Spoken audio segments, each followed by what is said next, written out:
Hello and welcome to the Random Access Show. I'm Leon Panopoulos, and in today's episode I'll be telling you why this year and last year have been the worst in the world of cybersecurity. It's going to be pretty interesting, so sit tight and enjoy. I'm Leon Panopoulos and you're listening to the Random Access Show.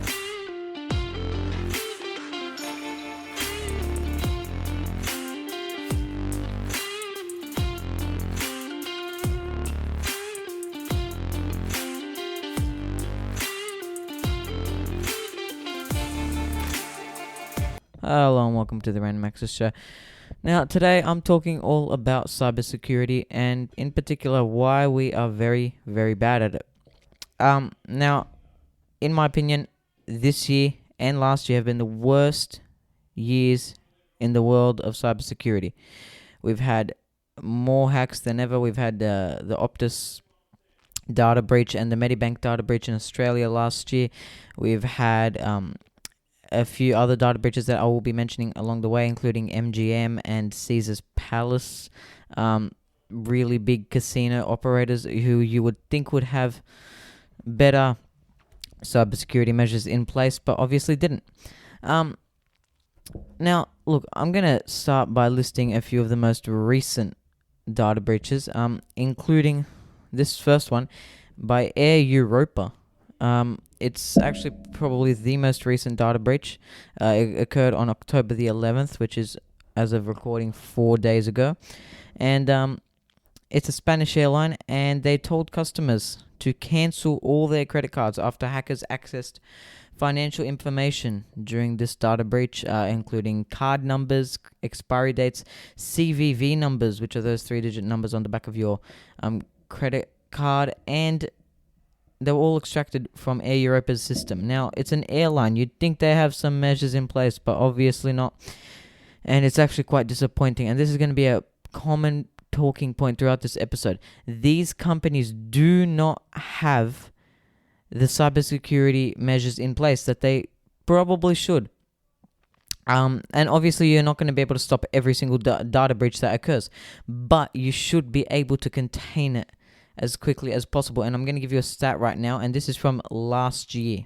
IBM, every year they release a data report on data breaches, and from last year's report, it took an average of 277 days to identify a data breach.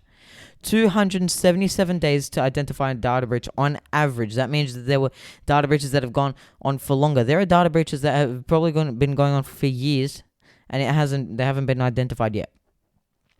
Right? Now this is a long time, and I'm going to be honest with you, it's not good information to be hearing, especially as a consumer. Right? I'm not a business operator, but as a consumer, I'm using these websites every day, and I'd hope that they have some measures in place to help my data stay safe. But if it's taking them an average of 277 days to identify the data breach, I don't know that they I don't know that they have the right measures in place. But it also took an average time in 2018, according to the 2018 report. The average time to contain a breach was 80 days. So you detect a breach in 277 days plus 80 days. If I do some rough maths, that's around a year. 277 plus 80 is, if I'm exact, 357 days. So that's 10 days under a year. What does that mean for me? It means my data is in the hands of hackers for around a year on average before this company, a company as big as, say, Optus or Medibank, have the ability to stop it. It's unbelievable. And obviously, it means that these companies need to stop wasting money on stupid benefits and ads and TV promos and start spending money on cybersecurity, because it's going to affect them as well. Data breach cost is high. All right, data breach cost is extremely high, and for these businesses, when you have a data breach, you're losing customers. T-Mobile have had 8 data breaches since 2018. 8 data breaches in 5 years. You're going to lose customers like that. Their most recent one, hackers accessed 37, actually a single hacker accessed 37 million people's personal data, including their name, billing address, email, phone number, date of birth, account number, plan information, and more. It started on the 25th of November last year, and it was detected on January 5th.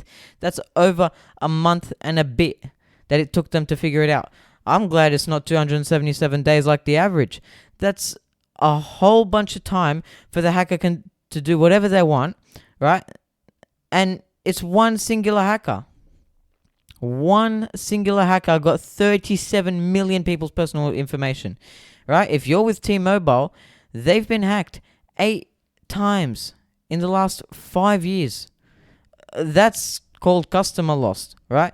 Do you know how many customers they would have lost during this 5-year period? After this, especially, more customers would have been lost. This is not good for businesses. They need to start spending more money in the cybersecurity, right? MGM Resorts, one of the biggest casino operators in the United States. On September the 11th, they reported a cybersecurity issue was affecting some of its systems. A reported 6 terabytes of data was stolen. Now, that report was from an external source.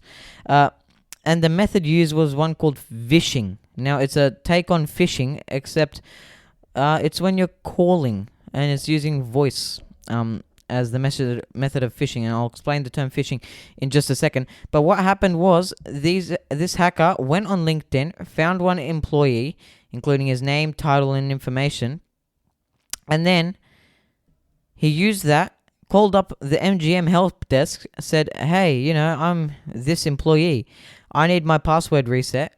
They got the password reset, they accessed the back door, and there they go, taking all this information, taking all this data, and it's as easy as that. And if you want to know the official meaning of phishing, it's spelled with a PH, by the way, not an F. We're not actually going phishing.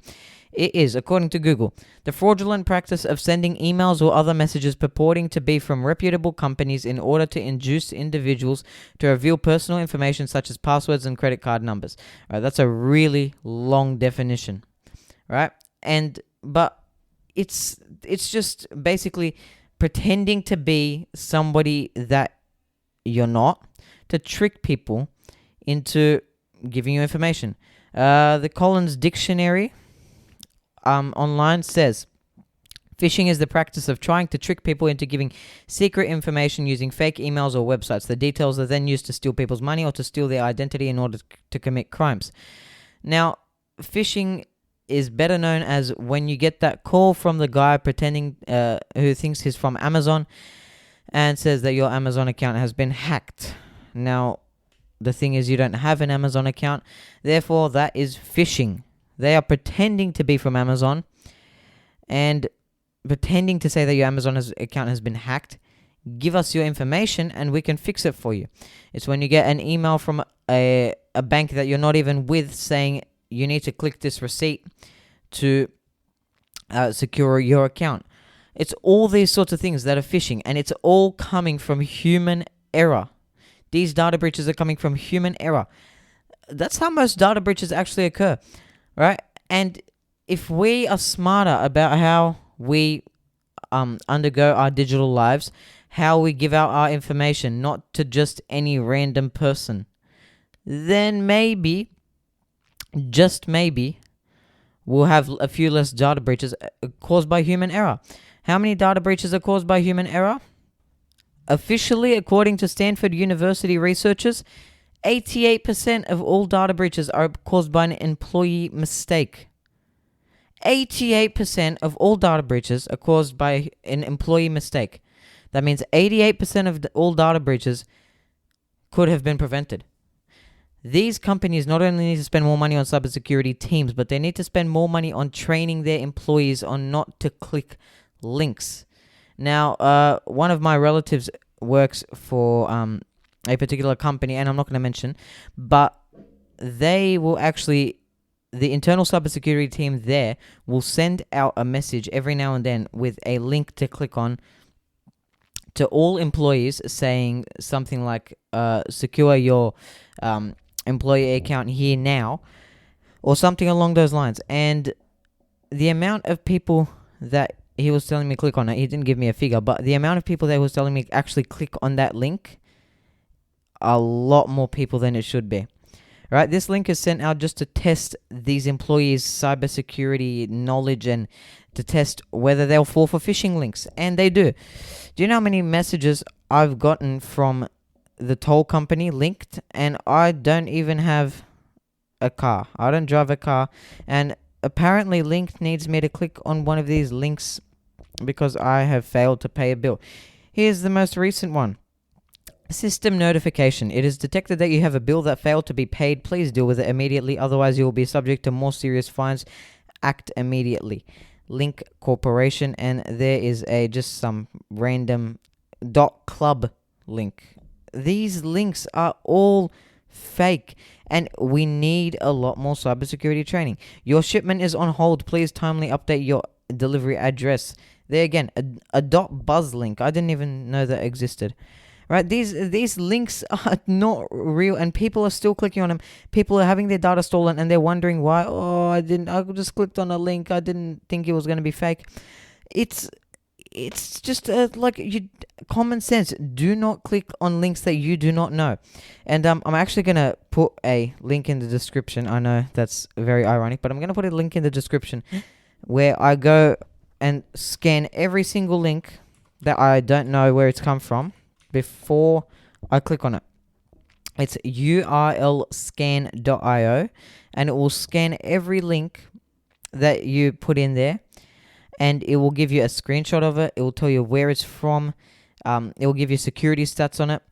You can also go to virustotal.com, and these websites will scan the link for you and tell you if they are phishing links or not. They'll give you a whole bunch of information on it. It is helpful. Go use those websites. And if you use those websites, it's not going to stop you from every single phishing link, because there'll be links that pass those tests anyway. But it will slow down the rate of these phishing attacks getting to you. Now, look, what I do like is that one of the good things I do like is that the Australian Privacy Act, which I mentioned 2 or so weeks ago in Tech Done Fast. Yeah, 2 weeks ago on the 28th of September episode. You can go back to that of Tech Done Fast.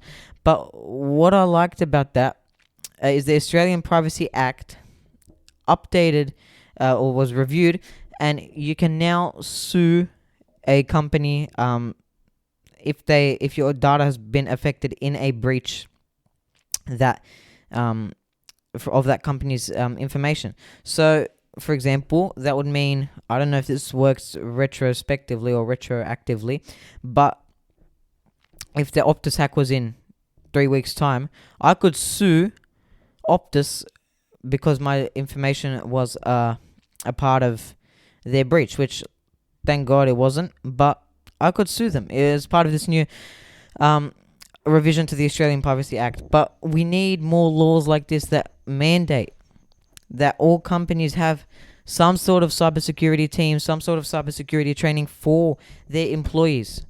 Maybe the government needs to start a cybersecurity program that just trains people on which links are fake and which ones are not. I've done courses, I've seen these things. It's actually not that hard to detect a fake link. It's not that hard. And again, all of this is 88% of this is caused by human error. And let's hope that gets to 0% of this caused by human error. But that's the end of my 15-minute long rant. But yeah, thanks for listening to the Random Access Show. Make sure to check out our YouTube channel and our communities. Make sure to check out our website. And yeah, have a great weekend. You're tuned into the Random Access Show.